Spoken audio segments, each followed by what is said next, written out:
Open your Bibles along with me to actually start in Daniel, the Old Testament, Daniel chapter 7. Open your Bibles there. We're going to try this again. Last week, some people were so busy flipping through their Bibles, they didn't hear me when I was reading the Bible. Too busy trying to find it, and then by the time they found it, too late, we were moving on to something else. So give it another shot. Daniel chapter 7, if you found it, great. Take that piece of paper that Steve was doing, or not Steve, Jim was doing magic with. Take a bulletin, something, put it there in Daniel 7, just save it, save the place.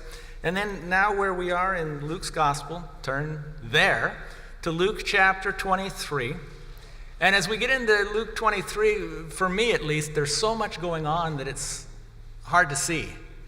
You know, nowadays you do these computer, or at least I watch these computer-generated animated sort of things, and they've got so much taking place, it's like overwhelmed with visual stimulation, and want to slow it down to see exactly, what really happened there.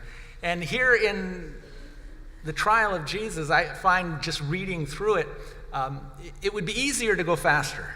And for me, it would be lazier to go faster because I just go, whoa, there it went. But I don't think I would see all that much because, again, there's so much going on that it's hard for me to focus. It's hard to come away with a clear picture. But looking at it more slowly and seeing what's going on, once again, there's more than at first meets the eye. And it's not surprising that it might be a little bit hard to get the picture here while Jesus is on trial, because this is a day of darkness. In fact, from the Bible standpoint, it's the darkest day. We call it Good Friday, and it's kind of wild that we should call it Good Friday. The Bible paints it as the darkest day that ever was. From noon until 3 o'clock, when you'd expect the day to be the brightest, we're told that it was dark over the face of the whole land. And so looking at that day, it began like we saw last week in chapter 22, verse 66, begins with a religious trial, the official religious trial. All night long they had been judging Jesus, but this is the official religious trial.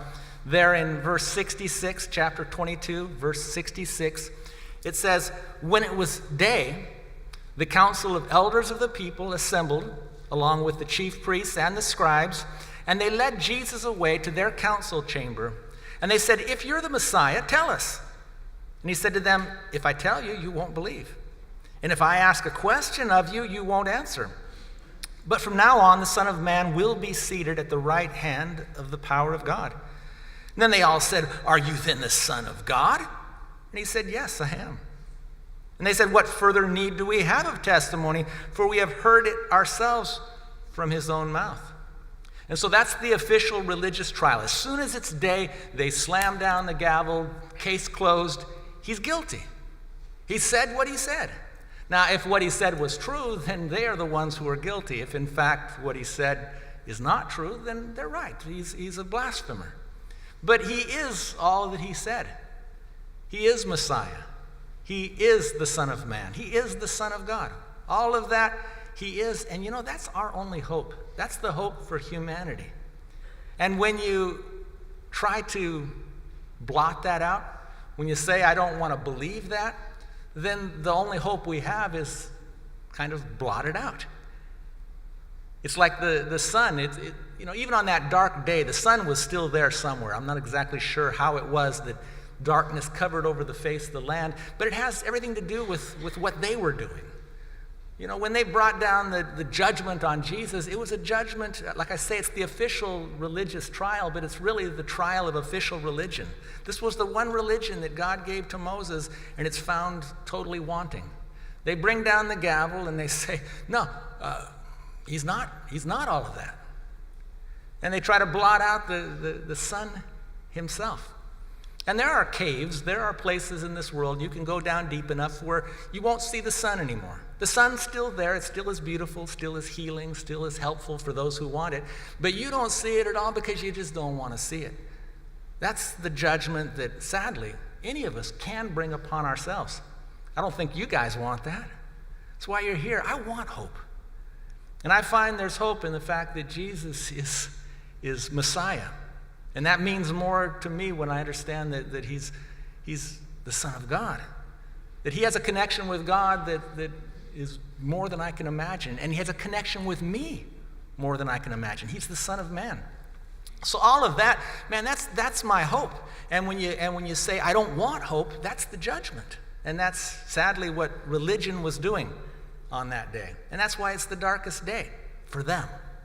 For Jesus, it wasn't that way. He kept his lamp alight all through the trial.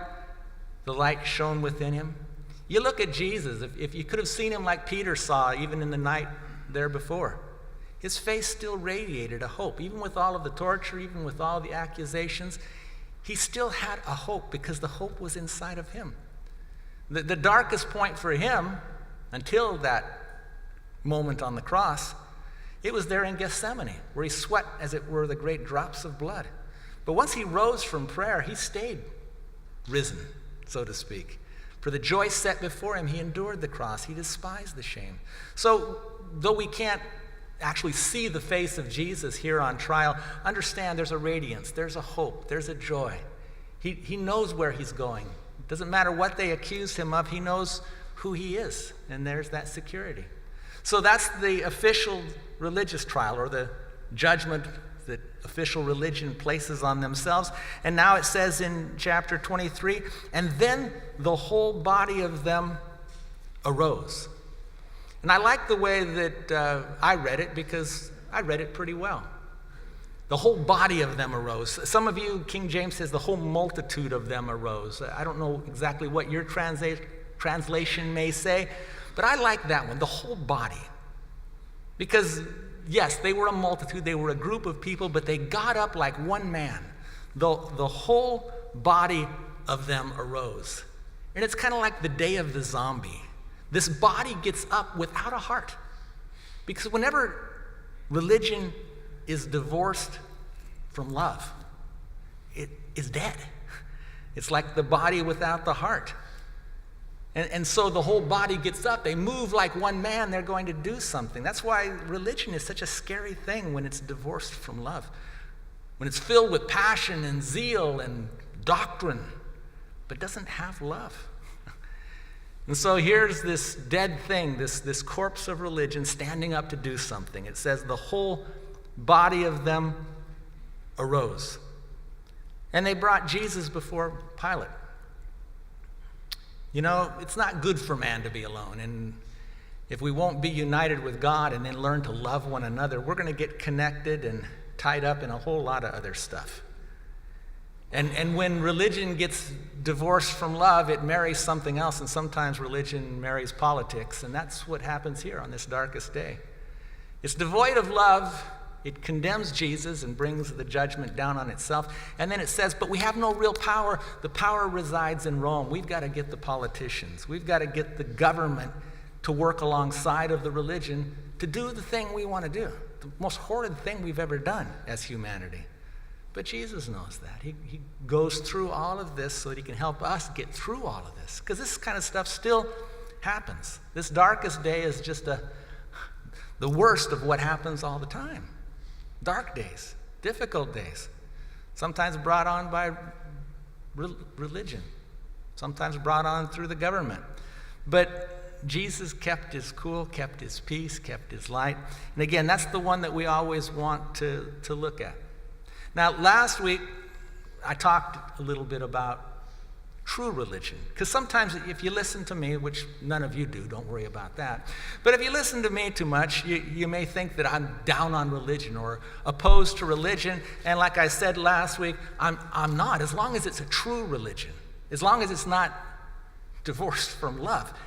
Because true religion is all about love. God is love, and the fulfillment of the law is love. And I'm just going to read to you again, because you guys never get it the first time, like I do. I'm going to read to you again what James says. He says, you guys know a lot of stuff, my beloved. This you know, my beloved, but let everyone be quick to hear, slow to speak, and slow to anger. He says, for all the beloved, all of you who know so much, this is the one thing so important. Let everyone be quick to hear, slow to speak, and slow to anger, because the anger of man doesn't accomplish the righteousness of God. So putting aside all filthiness and all that remains of wickedness, instead, in humility, receive the word of God implanted, which is able to preserve and to save your soul. And prove yourselves to be doers of the word, and not just hearers who deceive themselves. And if anyone thinks himself to be religious, and yet doesn't bridle his tongue, he deceives his own heart, and that man's religion is worthless. But this is pure and undefiled religion in the sight of our God and Father, to take care of people in need, orphans, widows, to help them in their distress, and to keep oneself unstained from the world. So that's true religion, and that's Jesus. Watch Jesus in the course of this courtroom, in the course of his trial. He is all of that.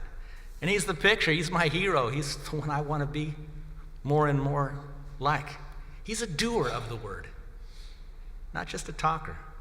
You see him on trial here, he bridles his tongue. He's quick to listen, even when it's lies, even when it's false accusations.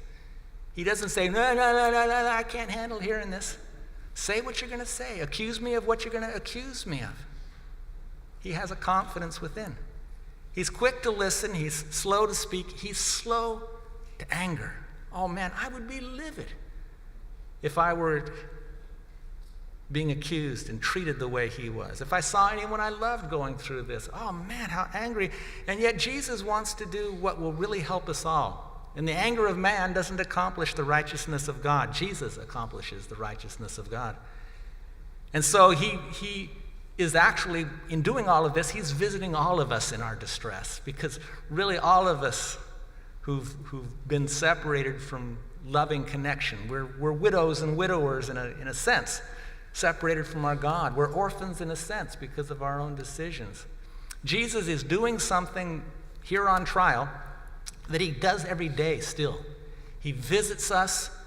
He's the source of real religion, and he keeps himself unstained from the world. That's the last part of, and that was all in James chapter 1.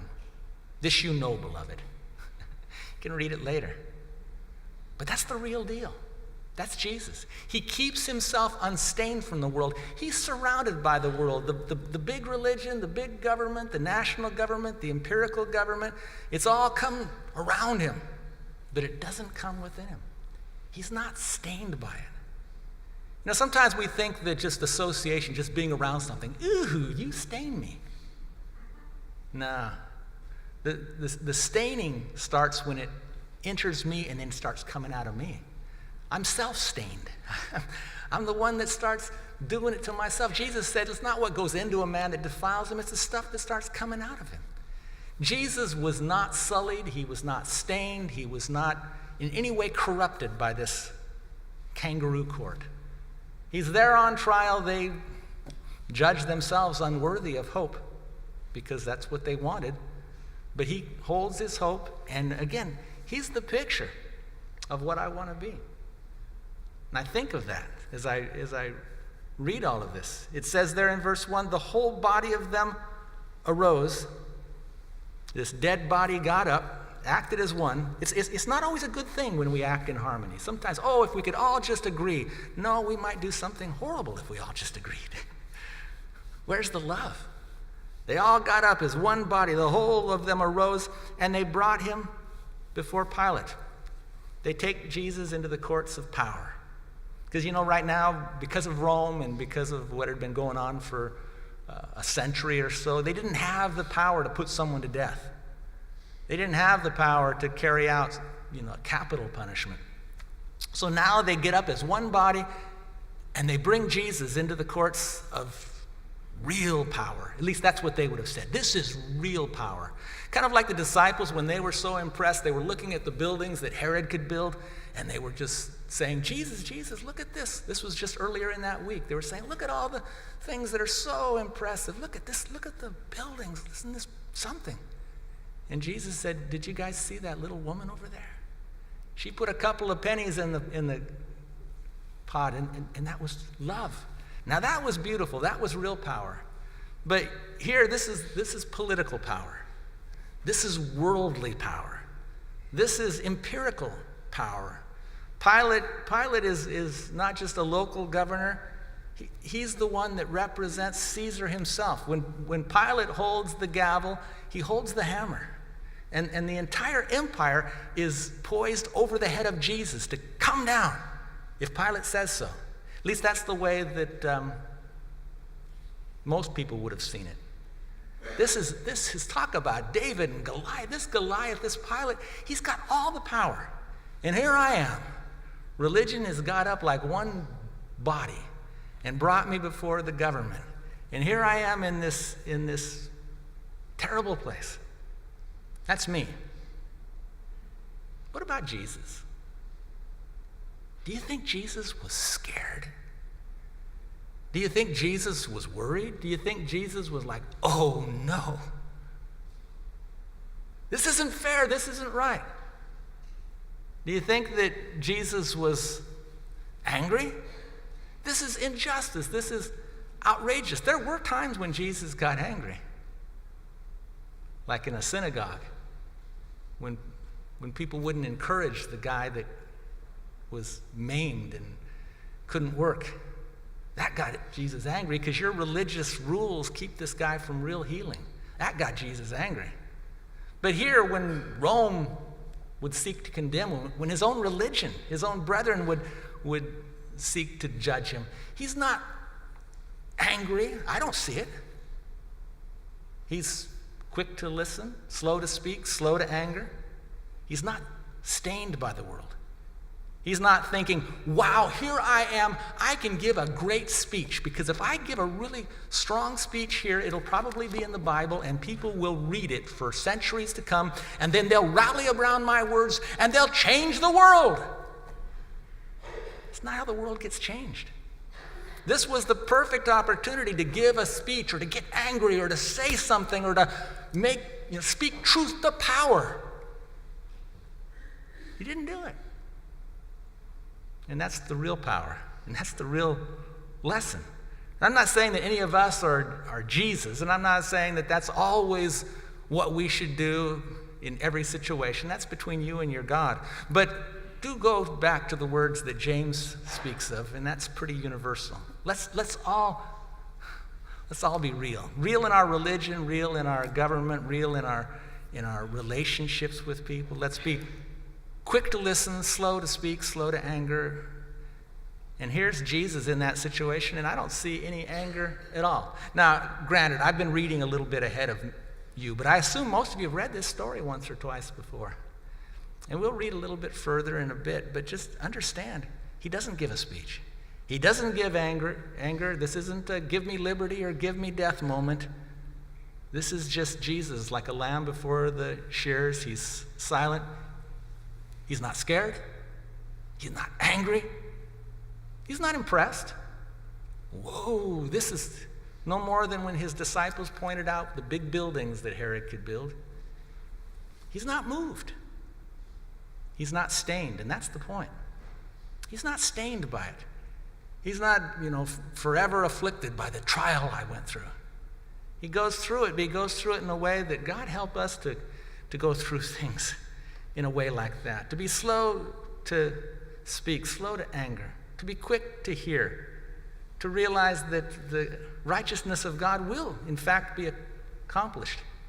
And I think the key, not the secret, we often say, if this is the secret. There's no secret. The power's right there in front of us. The key to not being scared, to not being moved and shaken and angered and stained by this whole experience is because he knew real power. And when you're accustomed to moving along the corridors of true power, which Jesus was accustomed to, it's called prayer. It's called going before the throne of his Father. He was in the place of power even when he was in that place of pressure, Gethsemane, the olive press. When you know where real power lies, and when you've touched those chords of true power, you're not so impressed with the little trenches and ruts, the corridors we run along. You know, so many sad stories in history, and golly, so many. But World War I's got to be if you want to find a good sad story, because really World War II was just World War I version 2. It was just more of the same, and in many ways it's still, you know, the war to end all wars was really just, it culminated in a peace that ended all peace. But anyway, World War I, graphically, picture-wise, it's really, picture a trench, the smelliest, foulest, ugliest place you can be, a grave that's just so long that it goes from the ocean to the Alps. And you got one on the Allied side, and you got one on the German side, and it's stalemate. That's war, that's power, that's, you know, a whole generation that lived and died through that sort of stuff. The corridors of power. The politics as usual. What big government can do. Not just big government, allied big government against allied big government with the big guns and the big, you know, hopefully we learn something. Doubtfully, but hopefully. Hopefully we learn something. That's not power. When you know real power, you're not as impressed with that. The big guns are no big deal. And Jesus wasn't as amazed with the mazes that we tend to get trapped in, the little things that us mice and men run around in. Moving through the corridors of power. I'm in Washington, I'm in Sacramento. So what? You can talk to your Heavenly Father. And you can pray for all the people who are in the trenches and in the mazes and in all those tough places, and maybe they think they're so much, but you know that they're family, they're brothers and sisters, and they may be a little bit addled, they may not know what they're doing. In fact, Jesus later on says, Father, forgive them. None of them know what they're doing. But it keeps you from getting stained by this world when you can see that there's someone who's greater, but not indifferent. He so loved the world that he gave his only begotten Son. So here's Jesus in this place that would have totally undone me. But he's handling it in a way, God help me to handle my trials, to handle my situations. Here it is, the government, Pilate, politics. You know, sometimes you've heard my joke about mini ticks, mini blood-sucking animals, polyticks. And at that point, you typically laugh. That's about as hard as anyone ever laughs here, but that's okay. But you know, sometimes I have to repent about a lot of things. Because in some ways, it's easy to say, but you know what? There are a lot of good people in government, and I wish there were more. And, you know, I wish we had more good people in politics. I ain't about to run for anything. I'll run from, but not for. But you know what? That's just maybe my easy answer. The fact is that politics and big government, they're as bad or as good as religion. And maybe we don't trust politicians, but we don't trust preachers either. And maybe there's good reason for that, but I don't think either in and of themselves are evil systems. The people are the problem. It's always the people. But that always tells us where's the solution. If people are the problem, then people can be the solution. And the solution is the one that Jesus came to bring as the Son of Man. To put something inside of each of us, something where you got good government, the only place where good government can start, inside of myself, in my own heart. I learned to govern myself. I learned to control myself. I learned to be quick to listen, slow to speak, slow to anger. I learned the ways that Christ lived. And so the cure is not one that we vote in or impose on. It's something that we invite in. Because Christ comes knocking at the door of each of our lives, and wow, you know, and rather than blot him out or say, oh man, that's the end of my happy life, understand that's the beginning of joy. Let him in. Let him lead you. He's not a killjoy. He's the creator of joy. Let him rule. Let him guide. Let him give you hope. And then let him use your life and your skills and your talents to really be a part of this world. Not a dead corpse, but a living body. Contribute your gifts and your abilities. So the problem is people, but it's not those dang people. Look in the mirror. Maybe it's me. Maybe I'm my own biggest problem, that's for sure. But maybe something needs to change inside of me. So the cure starts here in the heart. And here in this scene that we're reading about, talking about, we'll look at it. But again, most of you know the story. Keep your eyes on Jesus. Look for the face of that friend that we talked about a couple of weeks ago that Peter saw. He's your friend. Keep your eyes on him because you know what? He doesn't say much. How many words does Jesus say in the whole course of this trial? I've got one of those special Bibles. Maybe some of you special people have a special Bible like me. It's a red letter Bible. The words of Jesus, it's not always right, by the way, at least mine, once in a while. Wait a second, Jesus said, it's in black letter. That shouldn't be. But, if you have, like me, if you have a red letter Bible and you look at it, the red letters kind of jump out at you. It's easier to see. What did Jesus say? What did somebody else say? The red letters jump out. And if yellow ink weren't so hard to read, it might be better to have a yellow letter Bible because it's light. And I look here at this whole trial, and I don't see a lot of light. I don't see a lot of words of Jesus.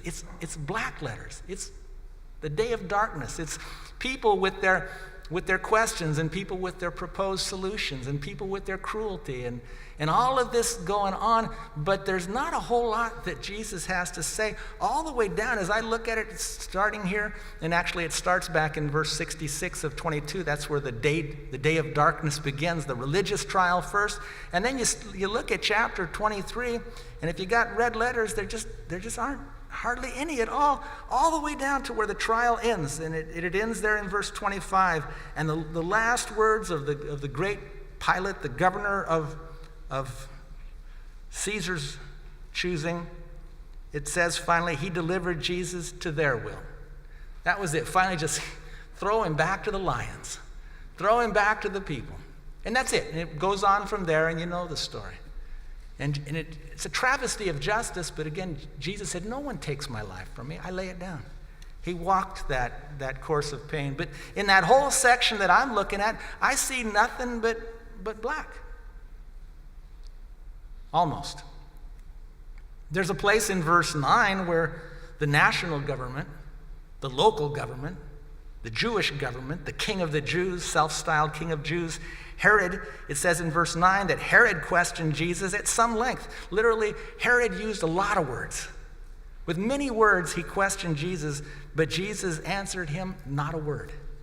Jesus had nothing to say to the national government, to the self-styled king of the Jews. And then you go back to verse 3, where the imperial government, the representative of Rome, Pilate asked him, saying, "Are you the king of the Jews?" And he answered him and said, "It is as you say."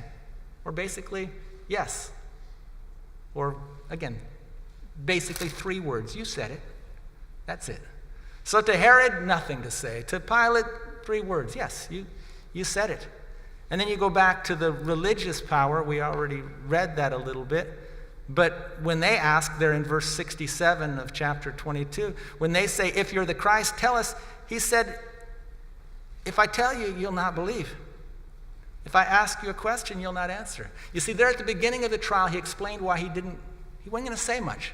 I'm not going to say much because you're not open and you're not honest. And in mercy, he holds back on words because his words are power.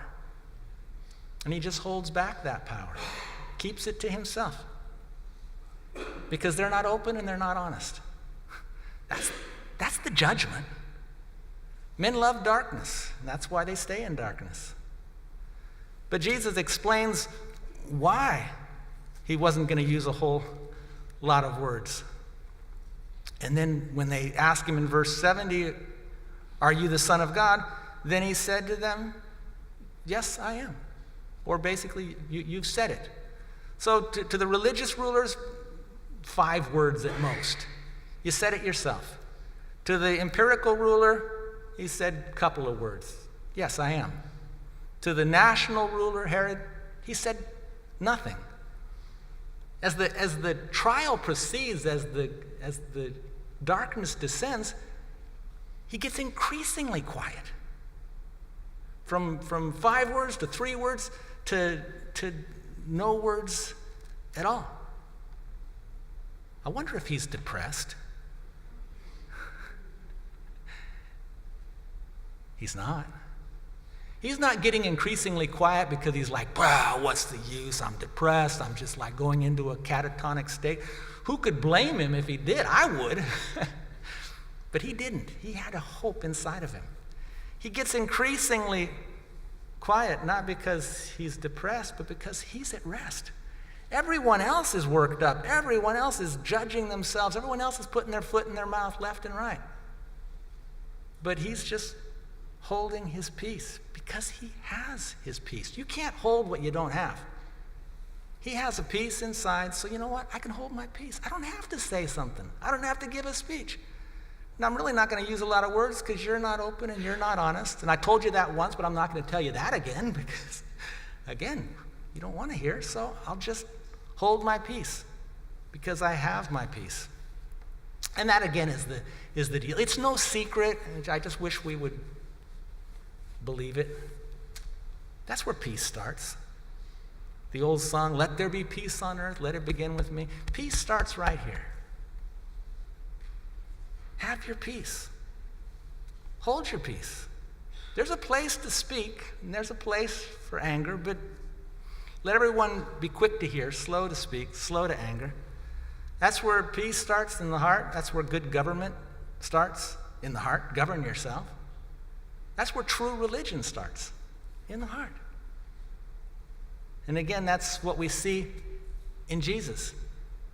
And he explains why he didn't use more words. You're not open. You're not honest. And then he gives them something, and that's what I want to go back to again, because it's worth going back to again. He gives them something there in verse 69 of chapter 22. He said, from now on, the Son of Man will be seated at the right hand of the power of God.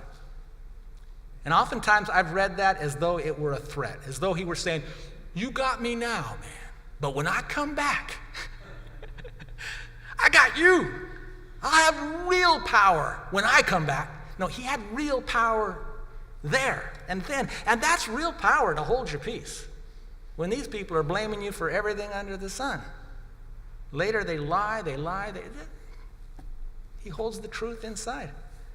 What he gives to them is a gift. If they would have been open, if they would have been honest, like you and I hopefully are open and honest, this is a gift, not a threat. He's handing something to them. He's saying, here's my hope. Here's how I can hold my peace. Here's why I'm not worried when religion and government is now all allied against me. He says, the Son of Man will be seated at the right hand of the power of God.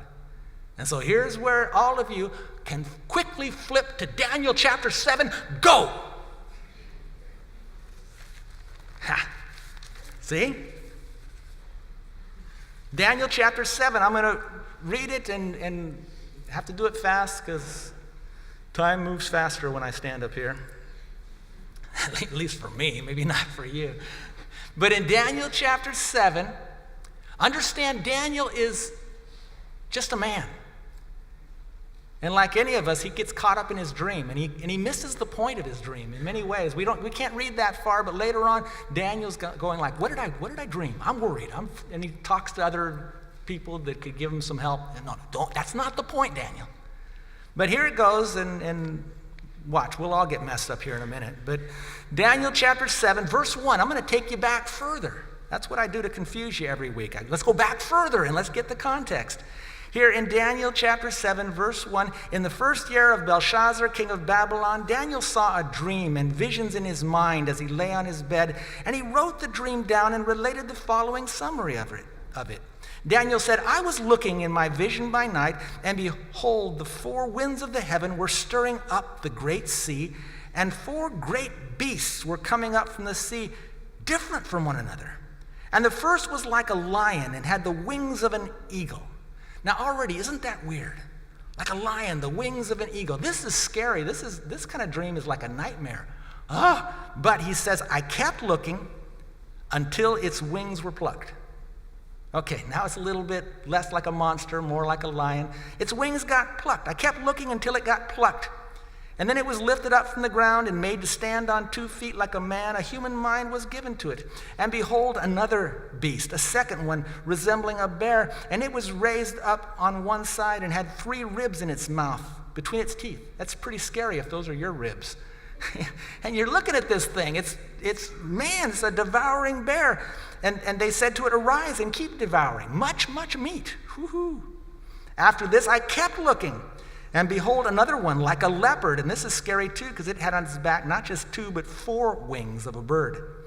And this beast had 4 heads. It's getting scarier the longer I dream. So it's getting scarier. And dominion was given to it. And I kept looking. And in my Bible, you probably don't have this benefit. In my Bible, I kept underlining the words kept looking, kept looking, kept looking. And I'll probably try to emphasize when I read it, because kept looking is key in this. I kept looking in the night visions, and behold, a 4th beast, dreadful and terrifying and extremely strong, and it had large iron teeth. Oh man. It devoured and crushed and trampled down all the other beasts with its feet. And it was different from all the beasts that were before it. And it had 10 horns. Oh man. And while I was contemplating the horns, then another horn, a little one, came up among them, and 3 of the first horns were pulled out by the roots. And behold, this horn possessed eyes like the eyes of a man, and a mouth uttering great boasts. And if I were watching this dream, I would be, getting up to go to the bathroom or something, because this is scary stuff. But I kept looking until thrones were set up, and the Ancient of Days took his seat. Here's comfort. Here's God. His vesture was like white snow, the hair of his head like pure wool. His throne was ablaze with flames. Its wheels were a burning fire. A river of fire was flowing and coming out from before him. This is real power. And thousands upon thousands attended him, and myriads upon myriads were standing before him. And the court sat, and the books were opened. And all of this is kind of like, whoa, here's real power, and then distraction. I kept looking because of the sound of the boastful words. He's seeing something of power, and there's still a big mouth going on. The boastful words of that little horn we heard about earlier. The boastful words of the horn was speaking, and I kept looking until that beast was slain. So even that terrible last beast is slain. Its body was destroyed. It was given to the burning fire. And as for the rest of all those ugly beasts, their dominion was taken away from them, and an extension of life was granted to them only for an appointed period of time. And here's the last vision. And I kept looking in the night visions, the darkest day, the longest night. Keep looking, keep looking, keep looking.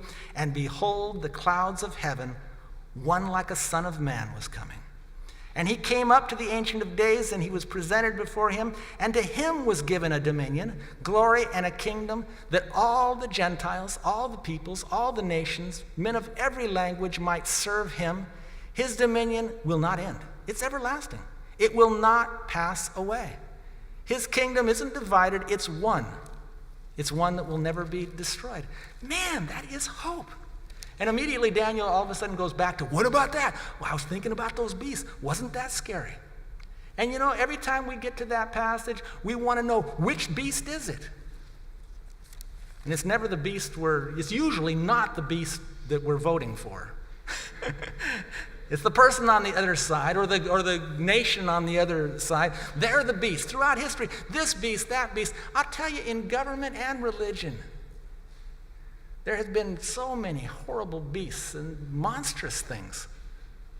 Things that have moved like one man, like a body, like a zombie without a heart. But all of those beasts are going to go back where they came from. They're all going to die. They're all going to pass away. The thing that held Jesus, the thing that comforted Jesus, the thing that ought to comfort us is that Jesus wins. He reigns. And he began his reign even there as he was on trial. It's not something we're hoping for someday. When he rose, he came to all of us and he said that all authority in heaven and on earth has been given to me. You go forth in that confidence. You go to work, you go to wherever you go in life, living in that confidence that he's in control. The goal of God, and it should be our goal, God's goals, the goal isn't no religion, no government. Wouldn't that be wonderful? It's not possible. The goal is good government and true religion. And, well, here's religion and government, as usual.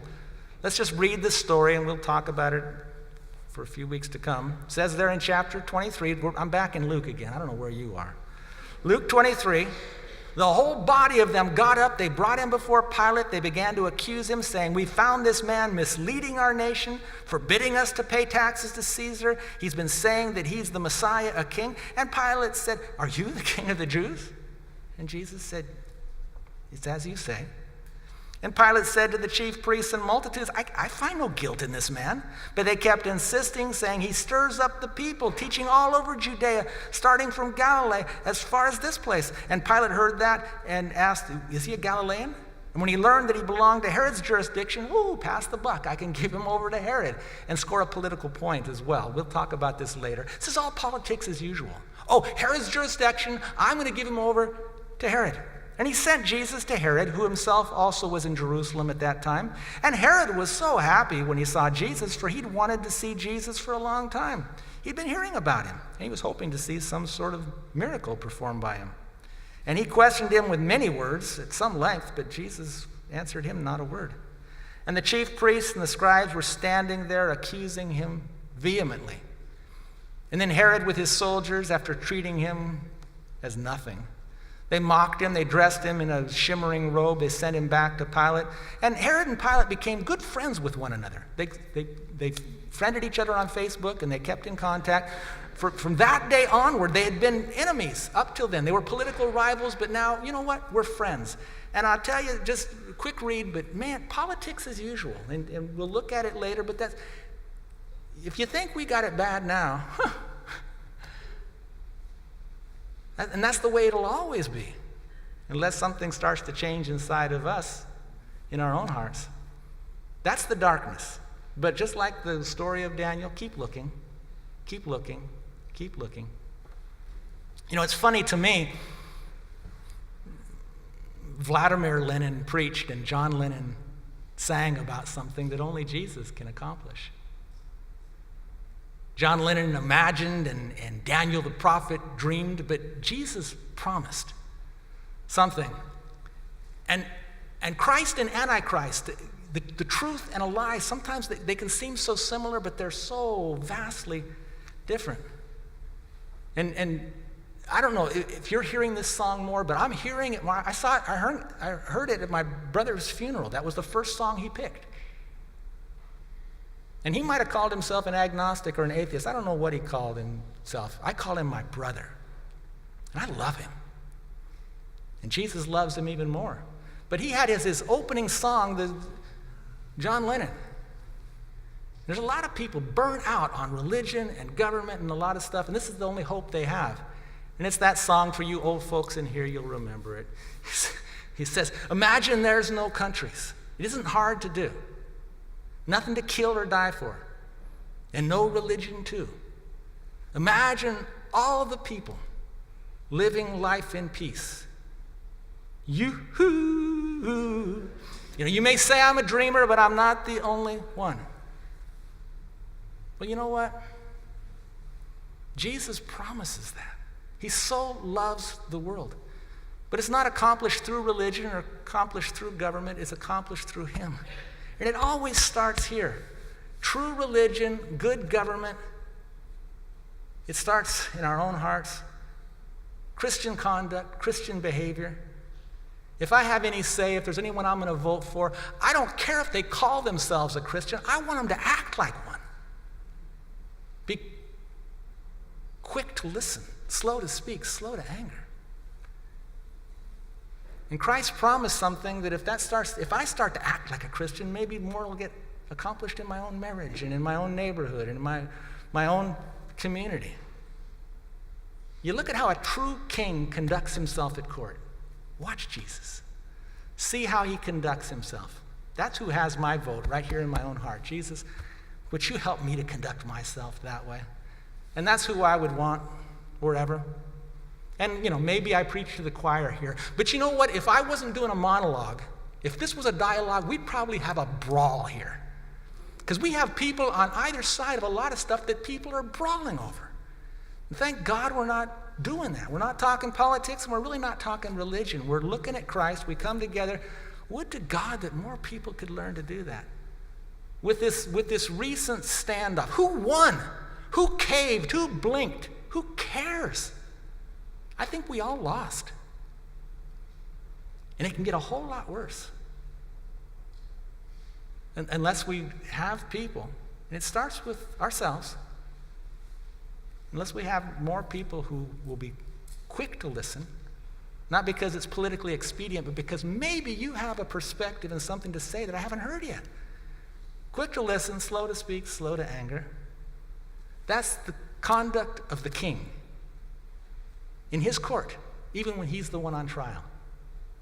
Man, he's got my vote. God, bring that into my life. Bring that into this country. He's the king of all. He's not just the lover of America. He loves the world. And there are so many ways we can lose. Thank God we haven't had a nuclear war yet. There's lots of ways that we can destroy ourselves. But there's one way. We can all win. And whenever I win and you lose, no. Win, win, win, win. There are ways. There are ways. So many things need to be reformed. So many things need to be discussed. So many things need to be considered. God help us. And you know he will. Because the real corridors of power are the ones that are accessible to every one of you. Pray. Pray. Let's turn to the Lord for a couple of closing songs.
Lord, we do thank you for tonight. We thank you for forever, and help us, Lord, in the meantime.